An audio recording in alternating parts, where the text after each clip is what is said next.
Welcome to the Dr. Gabrielle Lyon Show. In this episode, I sit down with Dr. Madeleine Novich, a PhD in criminal justice and a professor at the Manhattan College. In this episode, we talk all about an elite identity. What does it mean and how you can have one? What are the components of an elite identity? And I give you actionable items for you to implement immediately into your life. As always, if you enjoy this episode, take a moment to rate, subscribe, share it with a friend. Remember, as you'll learn in this podcast, it's all about community, and you should have yours. That's exactly why I created the Forever Strong community. You can find information all about this on the website, drgabriellelyon.com. Now, without a moment to lose, let's dive into the episode.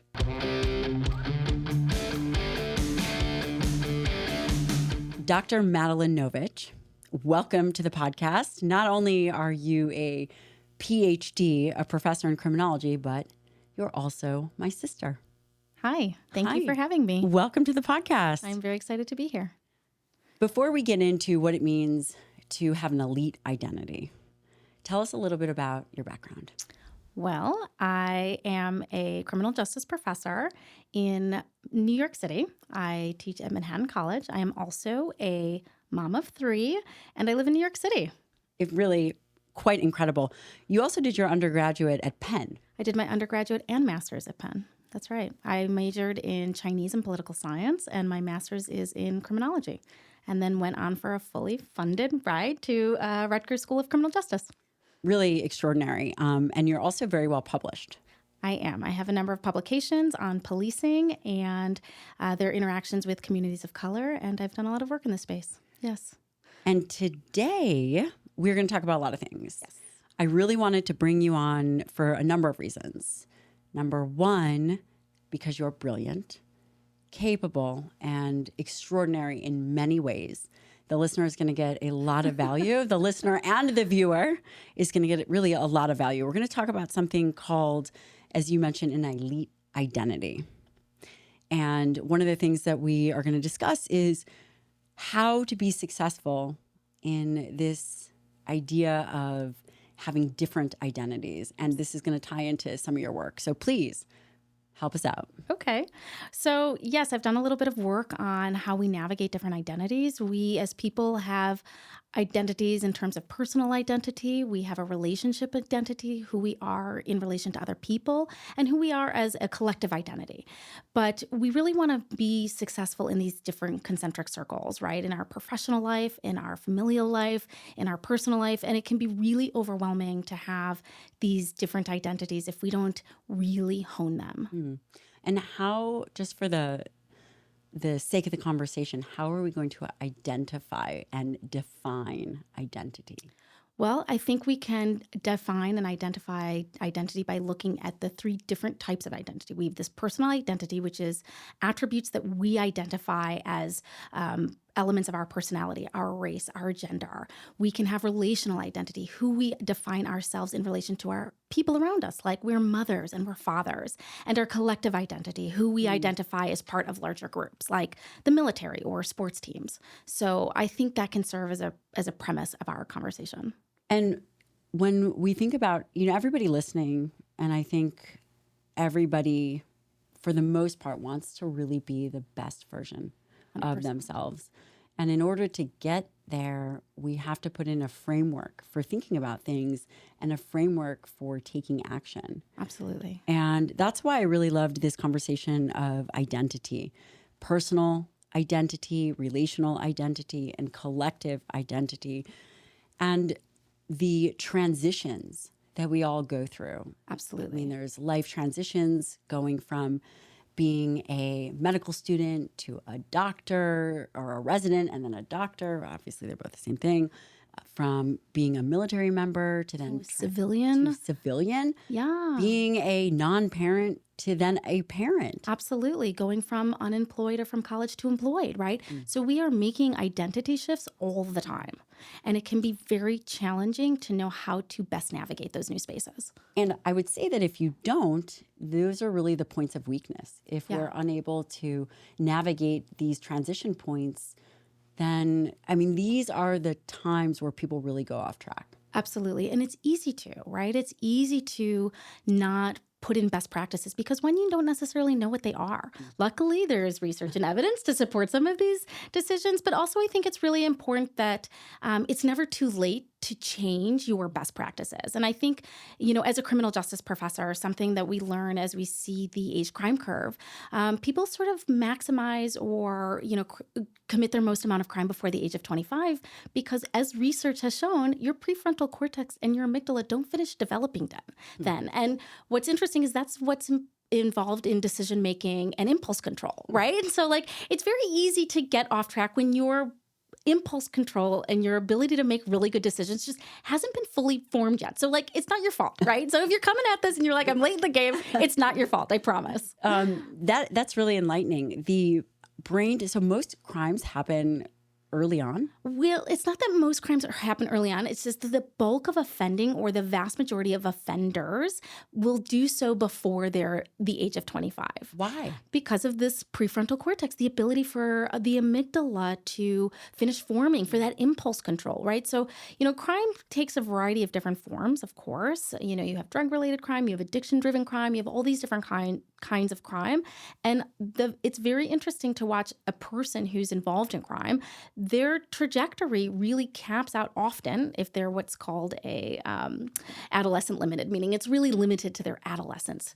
Then they stop offending because their brain finishes forming, and also other life events, right? They get married, they go through these identity shifts, they go back to college, or they go any number of places. They could be incarcerated, right? Big life changes happen. And all of a sudden their opportunity or their decision to engage in crime goes down. And is there, on the flip side, and I know that you speak and write about criminology and policing, do you think that there's a positive flip side for these identity changes? 100%. I think that when I think it's important that we base our identity sort of in this health and wellness, right? I think that's part of it too, is that people can come from a place of unhappiness or big life changes and really lose their way, and it can be very challenging.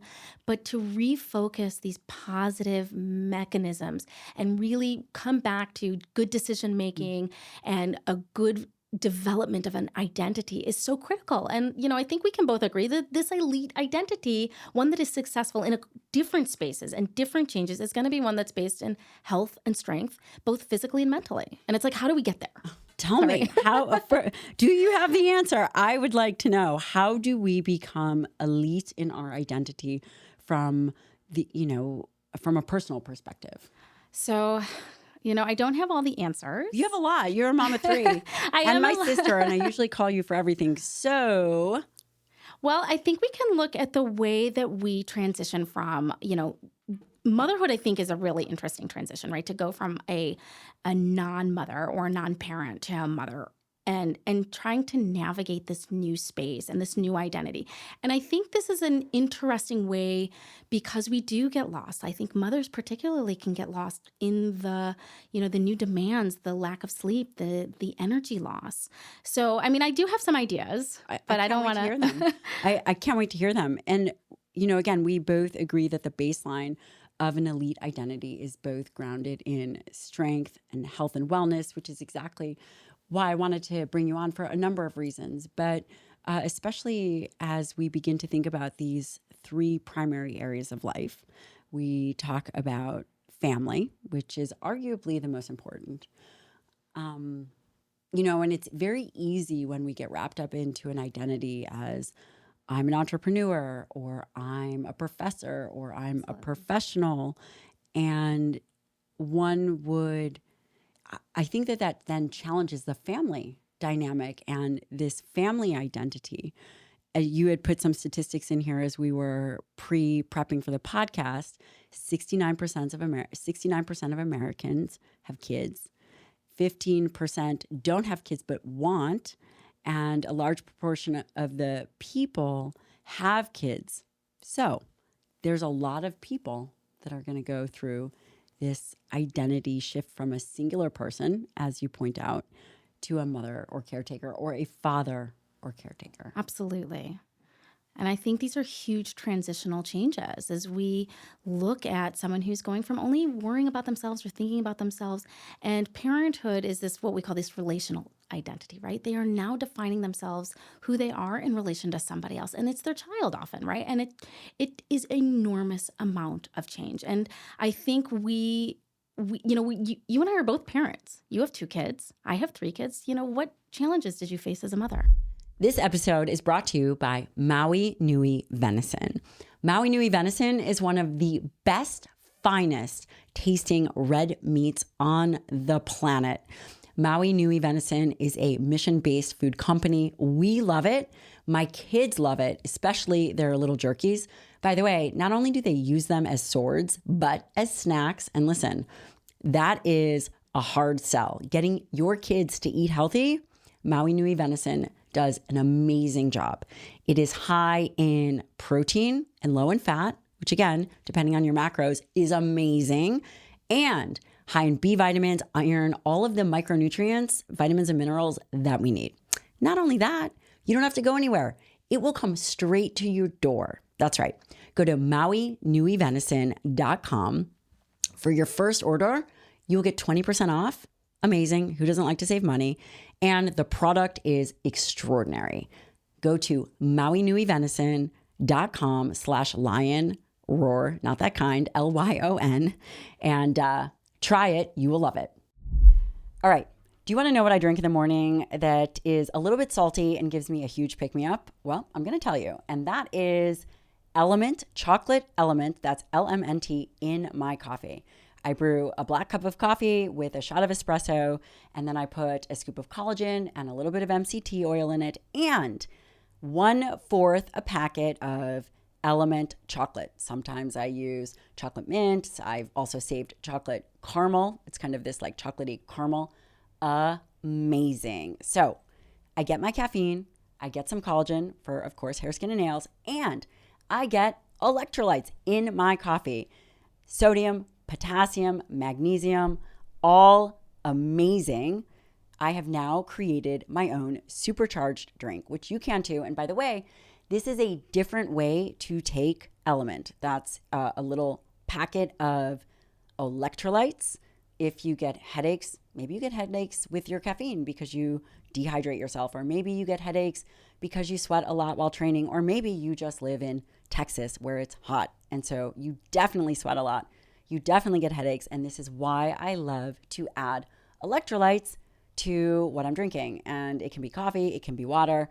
Lately, it's been coffee and it tastes amazing. You can get yours at Drink Element. That's drinklmnt.com. You'll get a free sample pack when you use the code Dr. Lyon. And by the way, if you don't like it, it's totally risk-free. You'll get your money back. No questions asked. I love this stuff. You will too. Back to the show. My question to you is, you are a professor, a mother of 3. Your husband is in tech. He's working all kinds of hours. Give us an example of the challenges that you have faced. I think I have faced a huge change in how I spend my time, right? I used to wake up and have my coffee, and it was very leisurely. I'd get dressed, I'd go to work. My mornings now are, you wake up, you have 1 hour to get 3 kids dressed, get them to school, feed them, pack their backpacks. You are just, there is so much going on now all the time. My after work, I pick my kids up, I take them to the park, I take them to gymnastics. My time is no longer my own. And so I think part of this identity, it's very easy to get lost in this identity of who you are. Yeah, you hear that all the time. Yes, that absolutely. I'm a parent or a mom, or I'm more than a mom. And you see women really struggle with this. Yes, and this is something, the first thing to go is the time for themselves, because they're giving their time away, right? And so a question I always get is like, when do you have time to work out, or when do you have time to cook meals, right? Because you are exhausted and you are depleted and you don't have that time anymore. And so I think when we want to think about action items, right, about how we empower caretakers and mothers to reclaim that time for themselves, I think it's really interesting. Can I talk a little bit about some research I did? I can't wait. So I actually published a research article I co-authored called Strategies for Balance, how parents of color navigate the work and life in the academy. And really what we found is that the mothers specifically have different demands on them, right? So we know that men become parents and fathers and women become mothers, but we know those both result in a number of changes and life changes, challenges, right? Taking time and, all of these things. But we have to account that these life changes are not the same across all the genders, right? And that women do face actually uh, increasingly more difficult challenges when it comes to navigating this like work-life balance. And I think what's really profound is in the study that I conducted that mothers, far more so than their male counterparts, the fathers, expressed this guilt of leaving their children, going to work. And so instead of going to, say, professional networking activities after work, they would go home.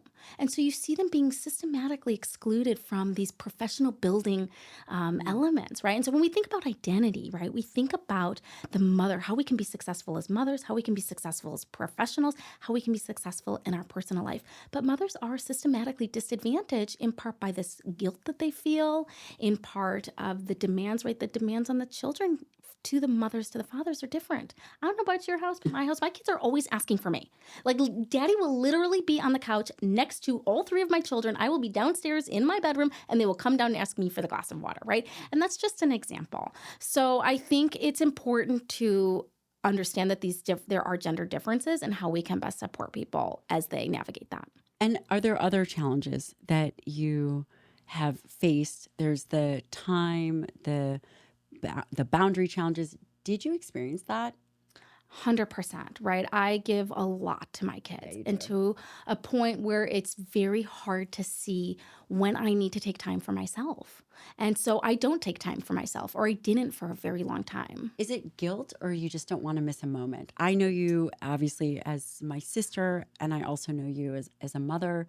And one of the things that you do so well is you're very much always living in the moment. Yes, I don't like to miss out on things. I have FOMO. Like I have FOMO all the time, right? I don't want to miss out Facts. on. She's called her kids at least 27 and a half times in the last hour. No, all kidding aside. I think it's part of it is I don't want to miss out. I definitely experience some of the guilt, and also it becomes pattern. After 3 kids, I've been a mother for 10 years. I don't remember when it's my turn. I don't think to take my turn. And of course, there's logistical challenges of getting childcare, the appropriate childcare. And, it just sometimes it's easier to just keep in the moment than it is to set up the things that I know I need. In the study that you looked at, do you find, again, if women are systematically being deselected or self-deselecting from things like networking events, from things like education to going to conferences because 100%. They are the primary caretaker, how does that in an overall pattern affect the workplace, the women in terms of growing their careers? Have you thought about that? Was that one of the pieces in the study? Absolutely. Well, you can imagine if you are systematically excluded from networking, you're not going to meet researchers, right? In my academic field, collaboration is huge, right? You want to meet other people who are working on interesting things and to do collaborative studies and research. If you don't have the time to go to the conferences and to the workshops, right? We have these multi-week workshops for academics, but it's very hard for mothers, especially if they're recently new mothers, right? If they're still nursing, like you can imagine those kinds of innate physical barriers, but also the guilt keeps them home, right? Why do you think do you think the guilt is something that's taught, or is it something, do you think there's a biological mechanism in place? Could be. I think there's certainly that's possible, but I also think we have a culture that, we still put women in the home, right? It's very unusual to see the female be the primary breadwinner still. And I think that is a narrative shift that should happen. What do you think are some of the solutions to that? Such a good question. Do you have a study on that? I don't have a study on that, but I do think that there are a number of strategies that people can take to really elevate their elite identity. And one, I think, is you need to make time to prioritize yourself. And this is really important. We need to shed the guilt. We need to combat that narrative. And we need to take time to work out. We need to take time to make that meal, to be healthy, to go out with our friends, to separate ourselves, to reclaim our identity. Have you found that when that's done over and over again, that the guilt dissipates, or do you believe that the guilt always remains? So I don't have any research or empirical support to support my opinion on this, but I think the more you do it, the more you realize your children are okay when you go off to that conferencing network and you come back. I think they're okay, and I think it can dissipate with just some practice. Yeah. And you're really also talking about two things here. You're talking about the individual, Yes. the mother, the parent, going to do these things and actually understanding and mitigating their own personal guilt. And then on the flip side, where I think that we can shift the way that we think about it is, and I was at an event and Dr. Chris Palmer was there, and he is a psychiatrist from Harvard. He talks a lot about the brain metabolism and ketosis and ketones and the metabolic health. But all that aside, he said, it's really wonderful that you go and you speak. And it's also really wonderful when you bring the children. And I said, well, why? Because I feel so guilty with everything that I'm trying to do for the world. And he said to me, you are providing them with an opportunity to know that they can function without you constantly being there. Yep. And it actually makes them stronger, more capable, more durable. And when you bring them, it allows them to work through feelings of boredom or work through their own experiences. And he said to me, you shouldn't remove that from them. That changed things for me. Yeah, that's really great advice. Yeah, I really felt that when you think about it in terms of with this whole mom guilt and this identity of being a mom, or even parents. So for example, Shane, who works 120 hours a week, if not more, he feels really guilty. He feels as if he's missing everything. And those are pretty rough hours. Yeah, for sure. But the time that is spent is very precious. Mm-hmm. And he still has to work and build his own life. Right. And the world doesn't necessarily, and some listeners may or may not agree, revolve solely around the children. Totally. It is a full dynamic. Absolutely. And I think what you bring up before, which I want to reference, there is a study that came out that showed that working mothers are actually really important role models for their daughters, right? Because you are setting the example that you can go out and be hugely successful and a mother at the same time. And you can be good at both. Mm-hmm. And that changes the narrative that they have to stay home when they have kids. Yeah.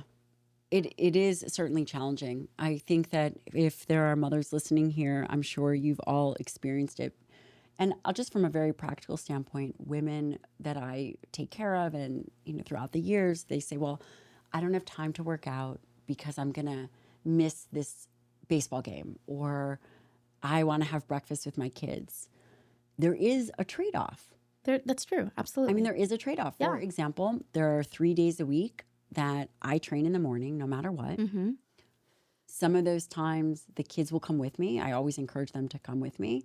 The other time they don't. And I miss that morning of sitting down and having breakfast with them. I don't miss the time because we get time together. Right. But if I didn't do that, my effectiveness as a mom goes down because I'm resentful. Right. I think that there's a resentment that comes in when you are constantly giving. And I wonder how we can reframe the way that we think about things from the identity standpoint of how can we be good teammates, good parents, and still do the things that we need to do. I think that's a really good point. I think there's a strategy that, that actually works well in my household, and I can share with your listeners, maybe it'll help with them, is I think you can use data to inform your responsibilities, right? To inform your daily schedule and your weekly schedule. And I encourage people to map out their week. Just write down everything you're doing for 7 days.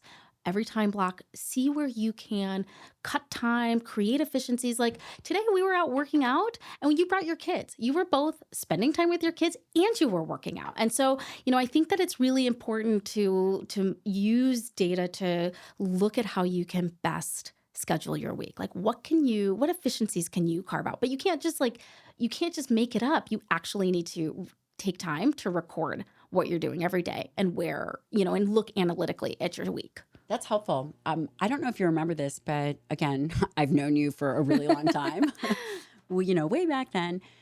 But I would call you sporadically. Any of my friends that know me know that I will call sporadically. I'm a very social person. It is my nature. But I would call you and you would not pick up. You'd send me a text and say, hey, I have 35 minutes. I am deep in focus. I'll call you later. Correct. You've done that throughout your life. Right. And I learned a lot. And as I because here's the thing, at the time I didn't have kids. Right.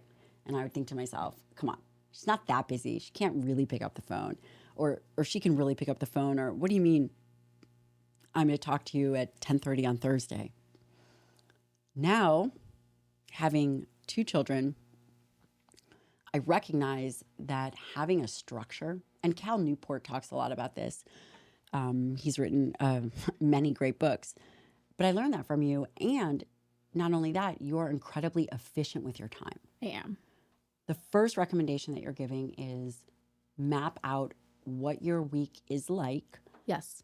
And how you're spending your time. Exactly. Were there places that when you did that you cut the fat? Yes, absolutely. And actually, this is something, I do a lot. So for those of you who have seen my account, I have these cargo bikes. Okay, so you guys said, let's take a pause.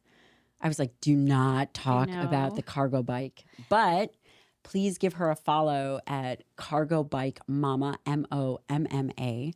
My sister is extraordinary, and she's not just extraordinary because I'm biased. I mean, this is a mother of 3, a full professor of criminology who went to Penn, and you're amazing. Thank you. And side note, okay, back to efficiency. Efficiency. So the reason I bring up these bikes is because no one knows what a cargo bike is. Okay, so a cargo bike is a very... Matt, my producer over here. Yeah, I showed him. So these are very common in Europe. In the Netherlands, you see them all over the place. Basically, they are bikes where you can carry a ton of stuff, including kids, on the front or the back. I have a few of them, and so... Wait. The listener doesn't know at all what these cargo bikes are. They are huge. A bicycle with this massive box on mine. I like front loaders. They're these huge boxes on the front, and you can literally load 400 pounds in these bikes. Like they're designed to carry weight, right? They're designed to be like a car replacement. And so what else? Anything else I need to comment about these bikes? No, they're just, think about how Dorothy had the basket for the Wizard of Oz? Think about that times 500 the size of this. So you're talking about efficiency, and this brings you to cargo bikes.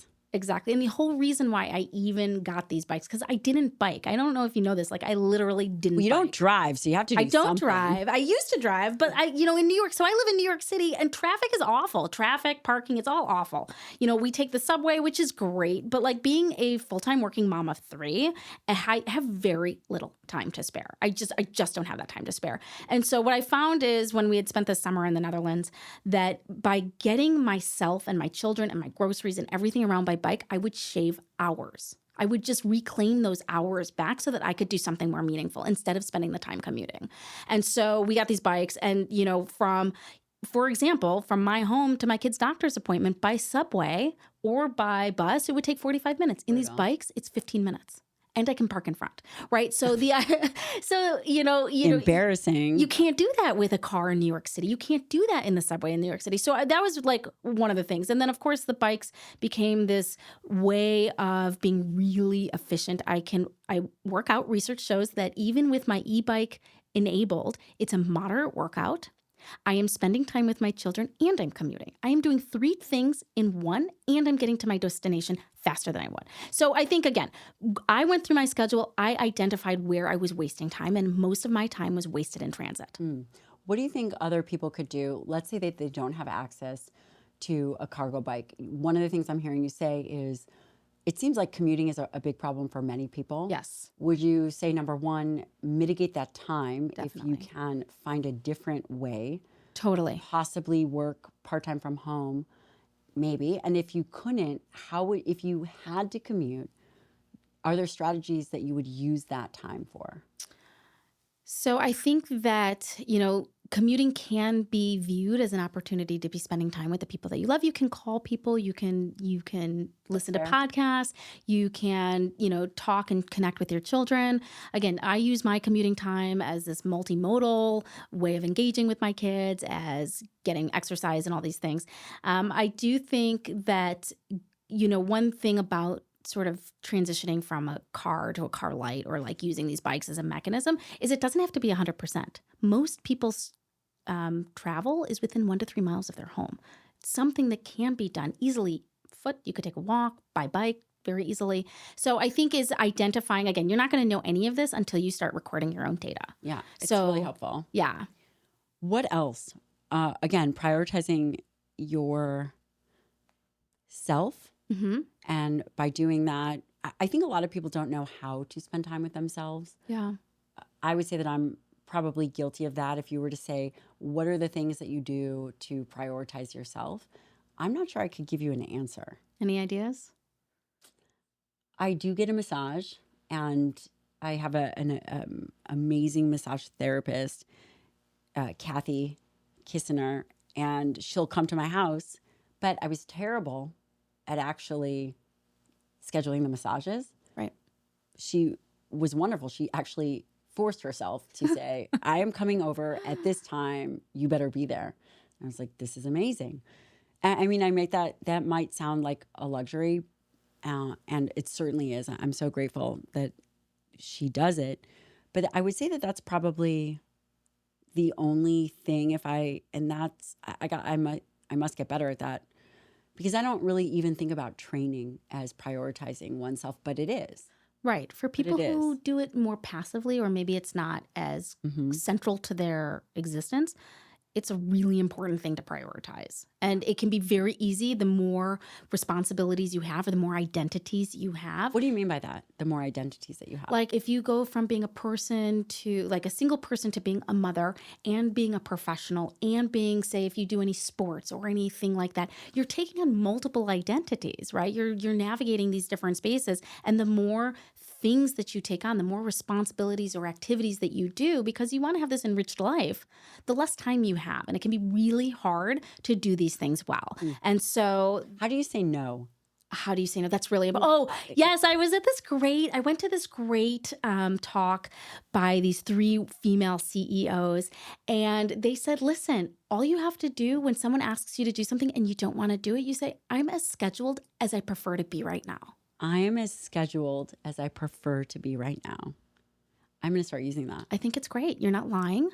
You're just saying, I'm respectfully declining because I don't want to take on any more. Thank you to Thesis for sponsoring this episode of the show. Thesis is the world's first customized nootropic company.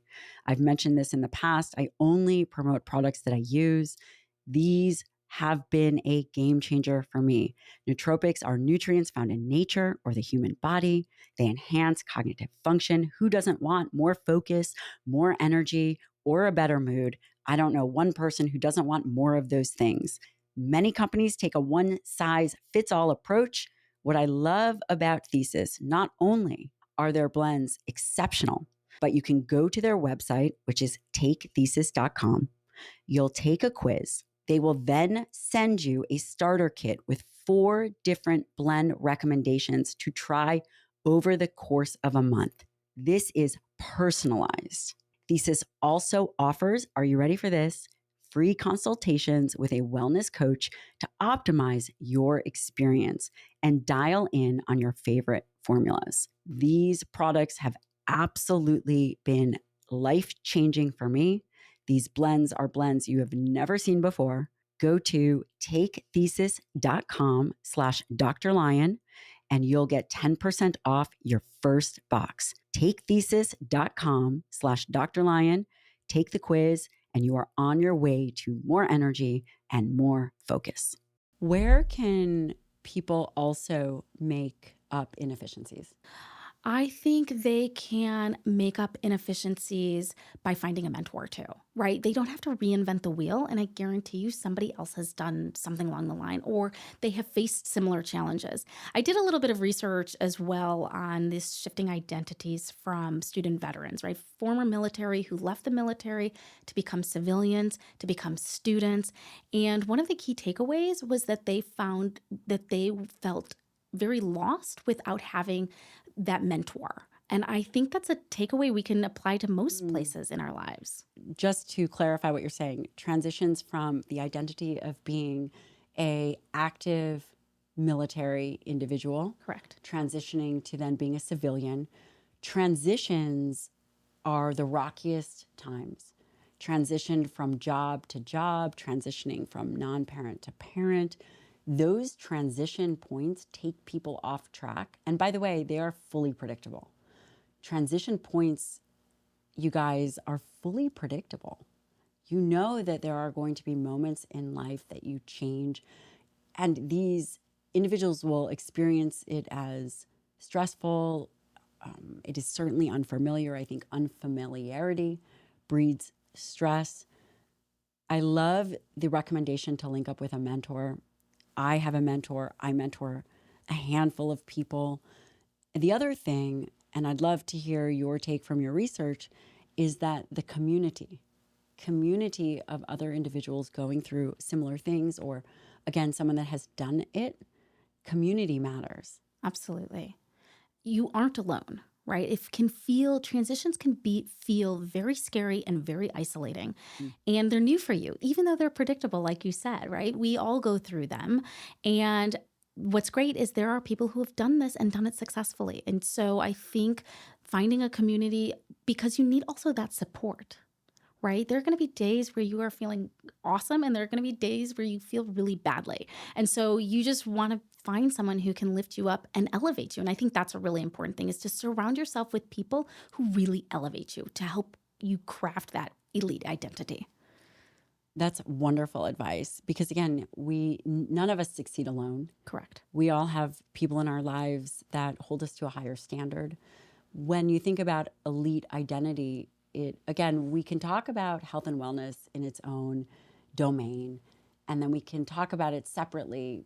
But the reality is, this idea of living a very globally successful life is truly the point that you are making about having an elite identity. I have a note here that you had said separation of health and self. Do you want to explain to us what that is?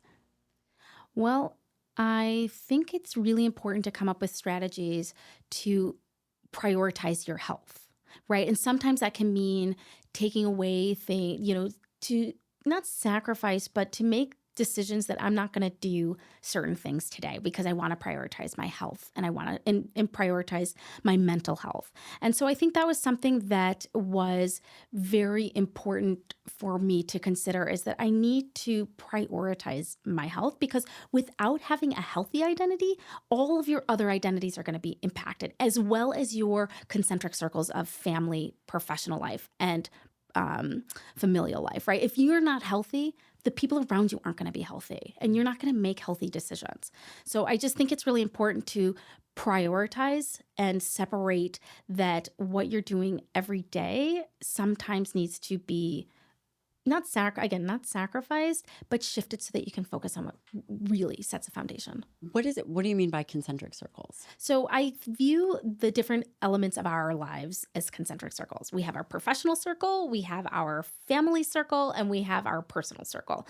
And they're all interrelated, because how you do in one and the identity you form in one will absolutely impact the identity you forms in the other, and how successful you can be in these other identities. Can you give me an example of that? Sure. I mean, motherhood is an amazing example, right?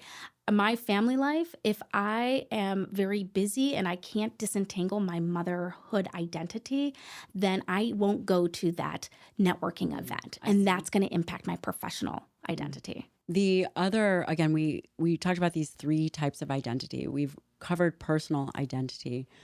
Tell me about relational identity and what role does that play? I think that is a really important role. And again, this relational identity is one where you identify yourself in relation to other people. So as a mother, right, you are defining yourself in relation to your children.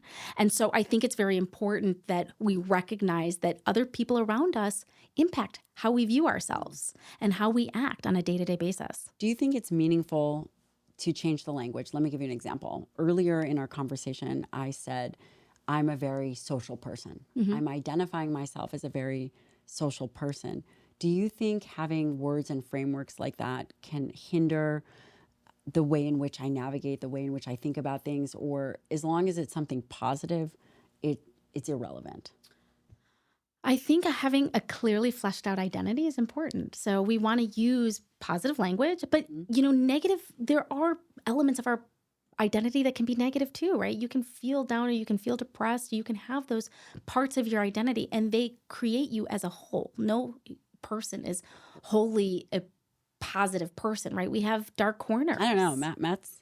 Matt's pretty good over there. So I think, having a realistic narrative is what's most important. A realistic narrative.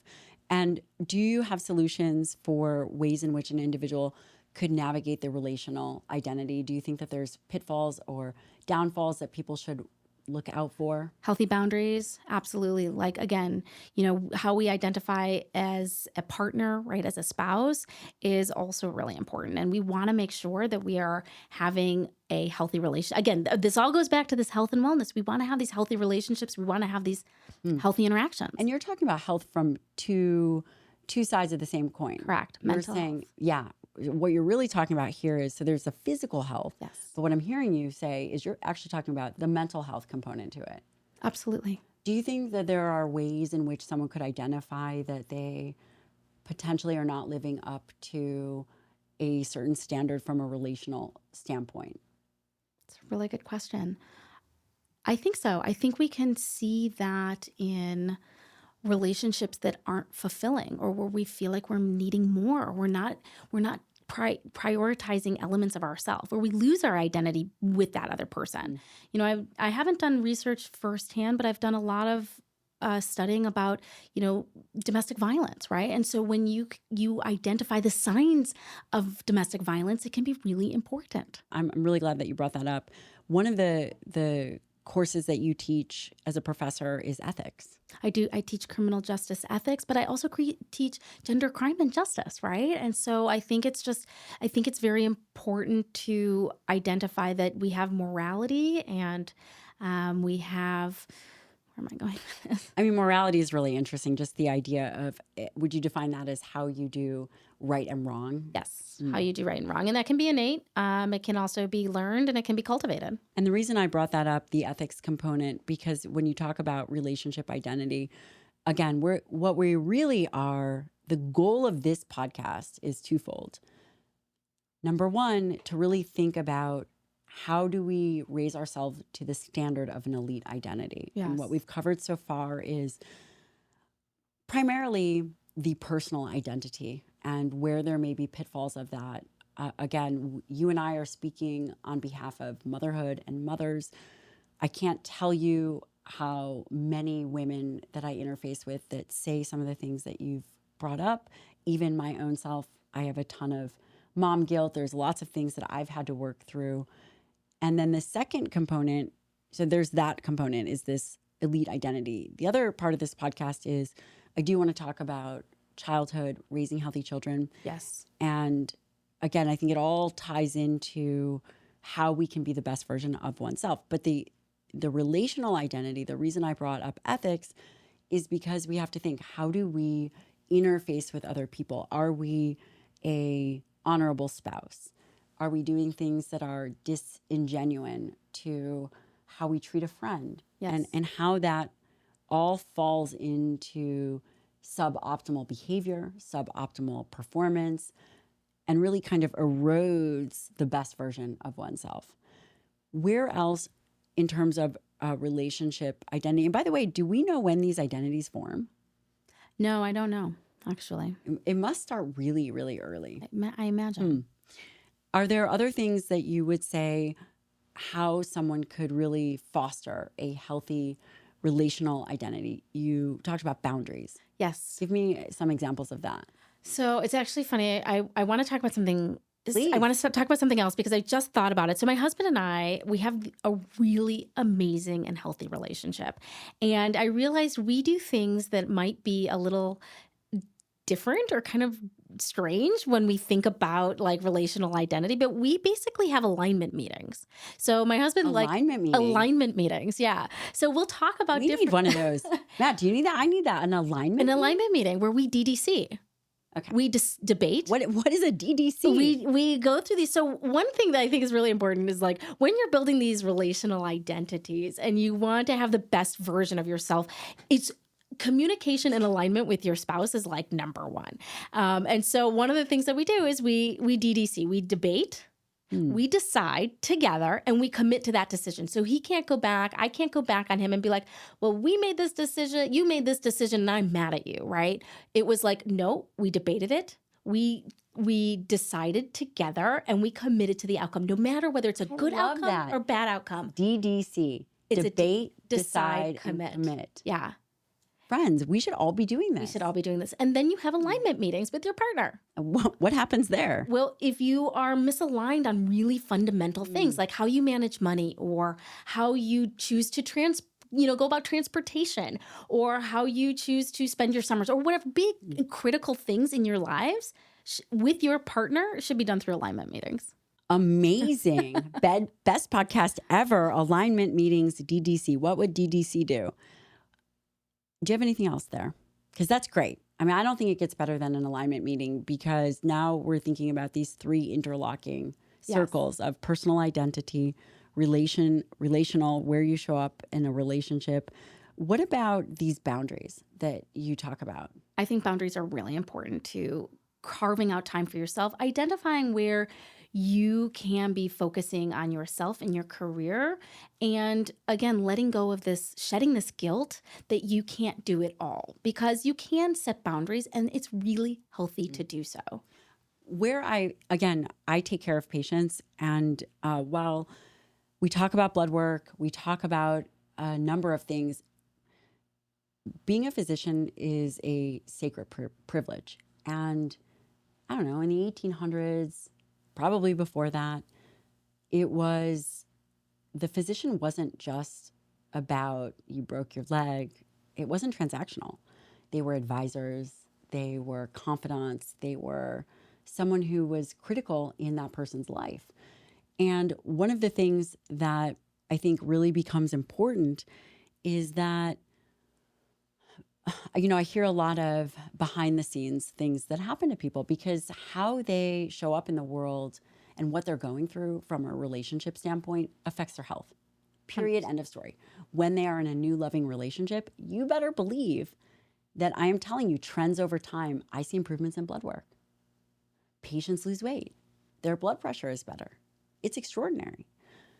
The other counter to that is when someone doesn't set up a healthy boundary, I have seen that derail and unravel humans. Case in point, I have a particular patient who was really in love with this girl. And instead of being honest and upfront about who he really was, for example, he is extraordinarily social. He loves to hang out with his friends. He likes to put his phone away and he loves to hang out with his friends. He also has a lot of friends in general. Some are male, some are female. He didn't set the boundary that I am the kind of person that really likes to go out once a week, put my phone away, hang out with my friends. I am also the kind of person that has female friends and they text me, they call me. And he was so in love with this girl that he put that aside and wasn't upfront about it. And because he wasn't upfront about it, that whole relational identity that he had built forward facing that was actually different from who he was created a self-imploding relationship. That makes a lot of sense. Yeah. Makes a lot of sense.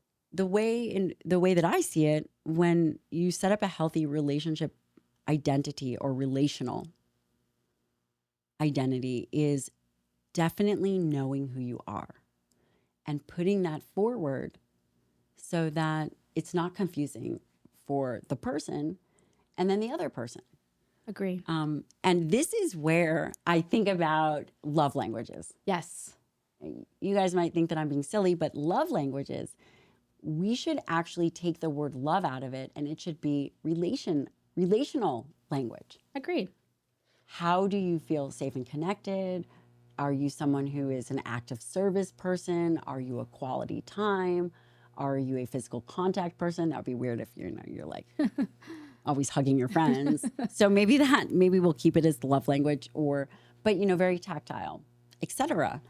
And that becomes important to know how you feel supported. Absolutely. Absolutely.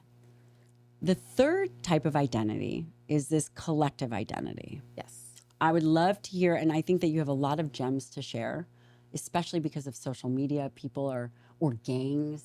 Tell me about a collective identity and how it can help you become an elite performer, or how it can derail you. Oh, I think I can talk certainly on the derailing, right? As we know that. Frame it up for us. I teed it off. I mean, of course, as a gang scholar, really, that's my area of specialty. Wait, pause. As a gang scholar. A gang scholar, yes. I do. The vast majority of my research examines the experiences of gang members and how we interface with gangs, how they respond, how they interact with people, how they interact with police, how we can reduce gang membership.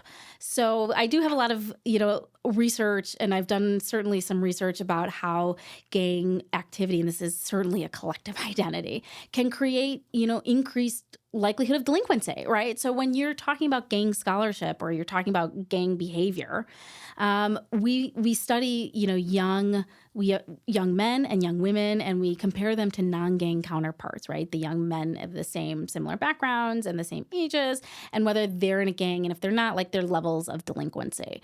And gangs as a collective identity, it significantly increased not only the likelihood, sort of groupthink, right? The likelihood of delinquent behavior, the increased likelihood of delinquency, victimization, all these number of things, really negative things that can happen when you're part of a gang. So, that's certainly it's the pitfalls. Of a collective identity. Of a collective identity that's surrounded around crime and delinquency, right? Although, we have to humanize the gangs, right? Gangs come out of environments that are very harsh, where there are not great alternatives. Young women in particular join gangs because more than likely, statistically speaking, they come from homes of violence and neglect. And the gangs become a safer, what they view as safer, whether it's actually safer is a different story, but they view it as a better alternative than being at home. That's fascinating. It really sounds as if the personal identity, the relational identity, and the collective identity all feed one another. 100% are interrelated. And the collective identity, is this somewhat of the concept that you are the 5 people that you surround yourself with? Or is this more of a,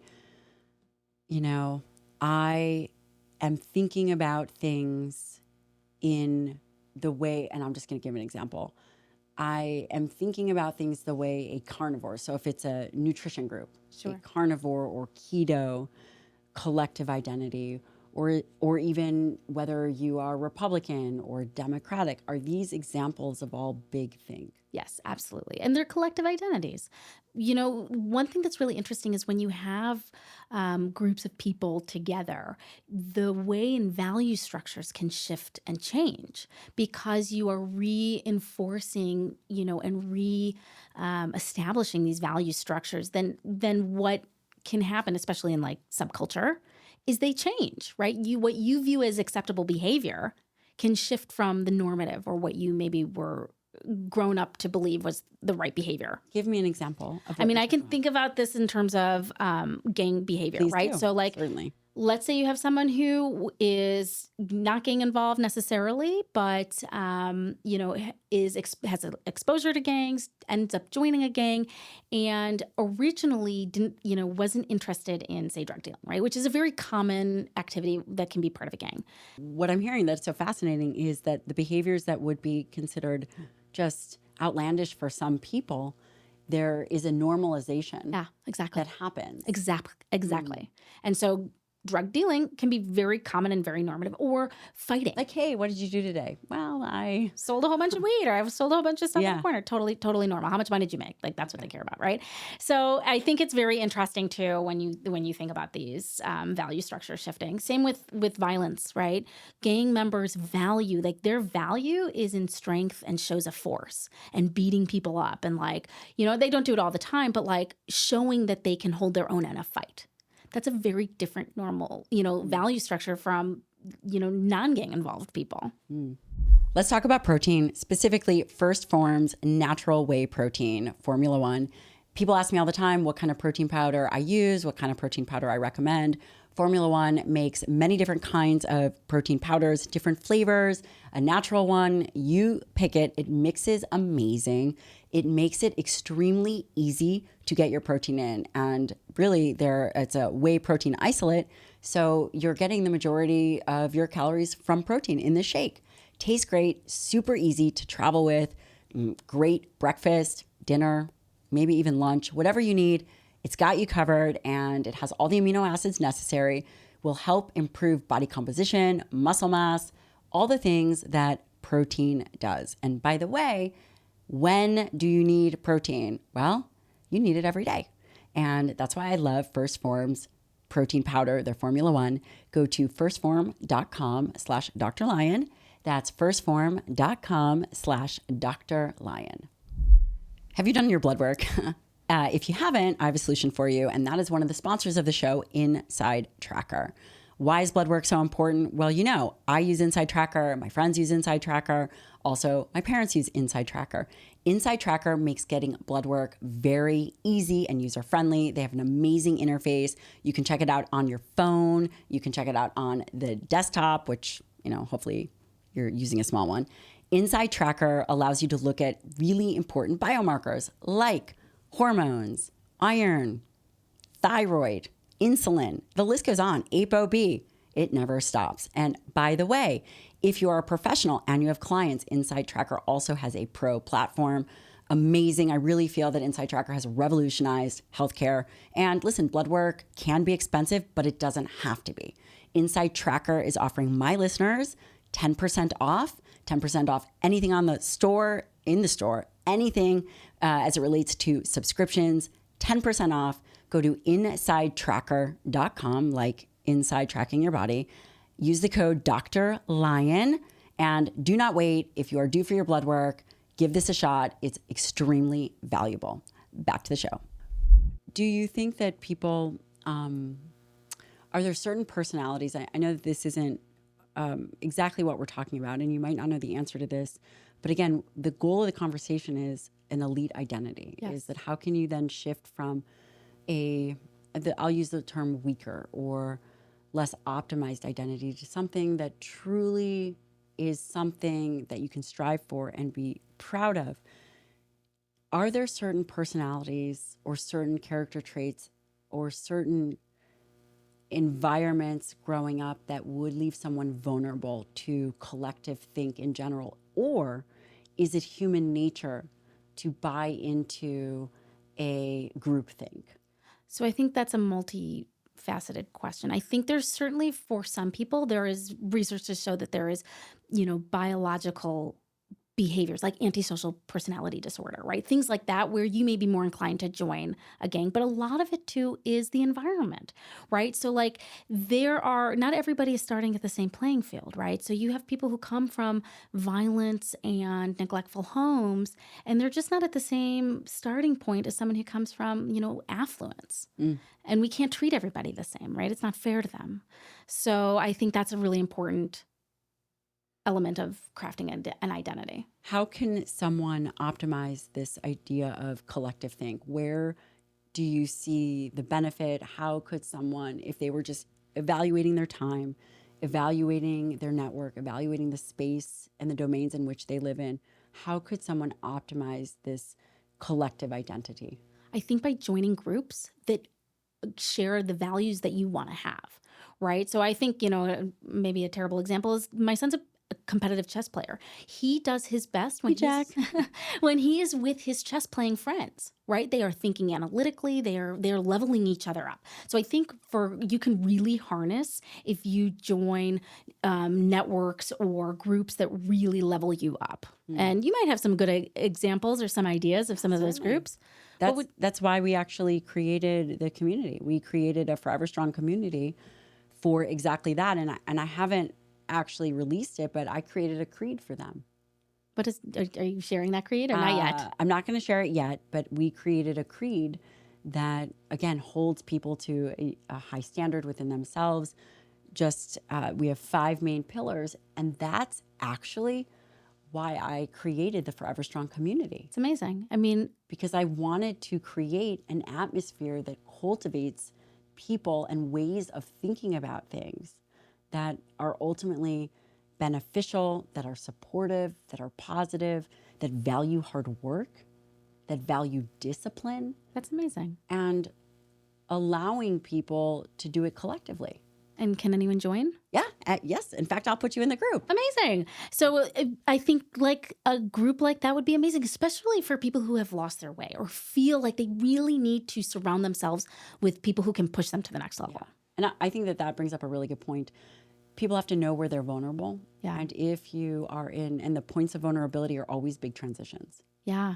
If you are someone who, and positive and negative, for example, someone who has lost 100 pounds and is now in a new body, they are at a transition point because they are in a different body, a different frame of being before. People will react differently to them. Yeah, for sure. And they have to feel comfortable in that new physicality. Absolutely. And any points of transition. And that is one of the things why we see a high recidivism rate, which is a high relapse rate of weight gain. People will often say it's because they went off their nutrition plan, and that's very black and white thinking. The other reason is they don't necessarily feel comfortable getting all the attention, or they don't feel comfortable in this new body type. And that's, again, points of vulnerability are really important places to get community and to step into community. Absolutely. Especially when you feel that need, right? When you are about to relapse or recidivate. Yeah, that is a very good point. Yes. In fact, I'm going to put you in the group. This is, again, our Forever Strong community. You guys can find it online on my website. And I would love actually for you to come on as a guest. I would love to. For the community. It would be wonderful. So far, we've talked about identities, personal, relational, collective. And I'm just going to recap some of the highlights. And then if you have a little bit more time for me, I would love to chat about childhood nutrition, parenting, making good choices. Again, you are a professional mother.